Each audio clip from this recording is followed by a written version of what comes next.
ప్రభుత్వం ప్రతిపక్ష హోదాని ఏ విధంగా ఎగ్గొట్టాలనేటటువంటి ప్రయత్నం తప్ప ప్రజల పక్షాన గొంతు వినిపించేటటువంటి ప్రతిపక్షాన్ని గుర్తించింది కారణం ఏంటి ఒక్కసారి గమనించండి. ఈ రాష్ట్రంలో జరుగుతున్నటువంటి అరాచకాలపై, ఈ రాష్ట్రంలో జరుగుతున్నటువంటి అఘాయిత్యాలపై, ఈ రాష్ట్రంలో జరుగుతున్నటువంటి దోపిడీపై గళమెత్తేటటువంటి ప్రతిపక్షం లేకపోతే విచ్చలవిడిగా వాళ్ళ దోపిడీని సాగించవచ్చు అనేటటువంటి ఒక కుబుద్ధితోటి కావాలని ప్రతిపక్ష హోదా ఇవ్వకుండా వారు ఎగ్గొడుతున్నటువంటి పరిస్థితి. ఇవాళ గవర్నర్ గారి ప్రసంగంలో వారిని స్పందించవలసిందిగా కోరాం. ఇవాళ గవర్నర్ గారు స్పందించకపోవడానికి కారణం ఏంటి? ప్రతిపక్షము అంటే ప్రజాస్వామ్యంలో భాగస్వామి కాదా? ప్రతిపక్షం లేకుండా ప్రజాస్వామ్యానికి విలువ ఉంటుందా? ప్రజాస్వామ్యం యొక్క విలువే అధికార పక్షంతో పాటు ప్రతిపక్షం ఉండడం. అలాంటి ప్రతిపక్షం లేకుండా చేయడం అంటే ప్రజాస్వామ్యాన్ని కూనీ చేయడం తప్ప ఇంకోటి కానే కాదు అనేది మాత్రం స్పష్టంగా ప్రజలందరూ అర్థం చేసుకోవాలి. ఈరోజు రాష్ట్రంలో జరుగుతున్నటువంటి మానభంగాలపై మాట్లాడేటటువంటి గొంతు అసెంబ్లీలో అవసరం లేదా? రైతుల పక్కన మాట్లాడాల్సినటువంటి గొంతు అసెంబ్లీలో అవసరం లేదా? రైతులకి గతంలో 20 క్వింటాళ్ళు ఎకరానికి వచ్చి 24,000 రూపాయలు కింటాకి మద్దతు ధర ఉన్న చోట దాదాపు సగం దిగుబడి వచ్చి సగం రేటుకు పడిపోయినా కూడా వారి వైపున మాట్లాడడానికి, అసెంబ్లీ సాక్షిగా మాట్లాడడానికి ప్రజాపక్షమైనటువంటి ప్రతిపక్షం ఉండాలా లేదా? మరి ఇంత సమయం కావాల్సి ఉంటే ఈ సమయాన్ని ఇవ్వకుండా కేవలం మీ యొక్క అధికార మదంతో ప్రతిపక్షం యొక్క గొంతుని తొక్కివేసే ప్రయత్నం చేస్తుంది. ఇది సమంజసమేనా? ఇది ధర్మమేనా? ఈ రాష్ట్రంలో అసలు ప్రజాస్వామ్యం ఉందా? ఈ ప్రజాస్వామ్యాన్ని కాపాడాల్సినటువంటి బాధ్యత గవర్నర్ గారికి లేదా?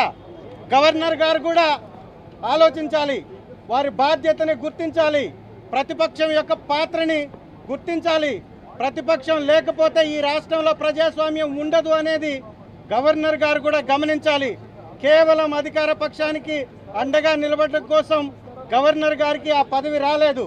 ప్రజల పక్షాన నిలబడడం కోసం మాత్రమే గవర్నర్ గారికి ఆ పదవి ఉంది. గవర్నర్ గారు కూడా దాన్ని గుర్తించాలి. మేము ఎంత పోరాటం చేసినా అసెంబ్లీ సాక్షిగా ప్రతి సమస్యని మాట్లాడేటప్పుడు ఉండేటటువంటి విలువ బయట మాట్లాడితే ఉండదు అనేది మీరు చెప్పేది నిజమైతే ఆ మాట్లాడాల్సినటువంటి వేదిక మీద మాకు తగినటువంటి సమయం ఇవ్వాలా లేదా? మీరు కూడా ఆలోచించాలి.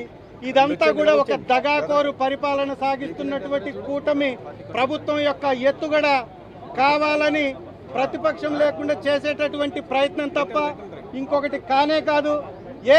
అధికార పక్షానికి 11 మందిని ఎదుర్కొనేటటువంటి సత్తా లేదా? సమాధానం చెప్పేటటువంటి సత్తా లేదా?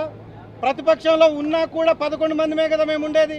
11 మందికి కూడా సమాధానం చెప్పలేదా? అంటే మీ తప్పులు బయటపడతాయనా? మీరు చేసే దోపిడీ బయటపడుతుందనా? మీ అరాచకాన్ని బయట పెడతామనా?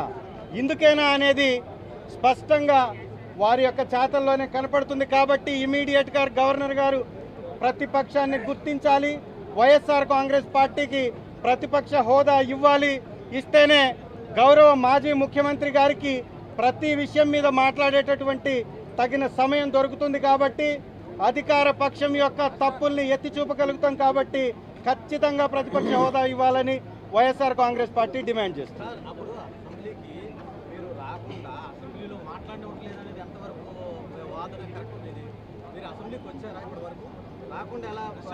మీరు బహుశా ఫాలో అవ్వట్లేదు. 2 సార్లు అసెంబ్లీకి వచ్చాం, 2 సార్లు గవర్నర్ గారిని మేము రిక్వెస్ట్ చేశాం. వారు కనీసం స్పందించాలా లేదా? కోర్టులో వేసిన దాని మీద స్పీకర్ గారు స్పందించి వారి వివరణ ఇవ్వాలా లేదా? ఇదే ప్రశ్న వారిని మీరు ఎందుకు అడగట్లేదు? ఇదే ప్రశ్న ఎందుకు వేయట్లేదు? ప్రజాస్వామ్యంలో ప్రతిపక్షం ఉండాలా లేదా? మీరు చెప్పండి. వాళ్ళ మీరు అంటున్నారు 41% ఓటింగ్ ఇచ్చారు ప్రజలు. ఇది ప్రతిపక్షానికి అర్హత కాదా?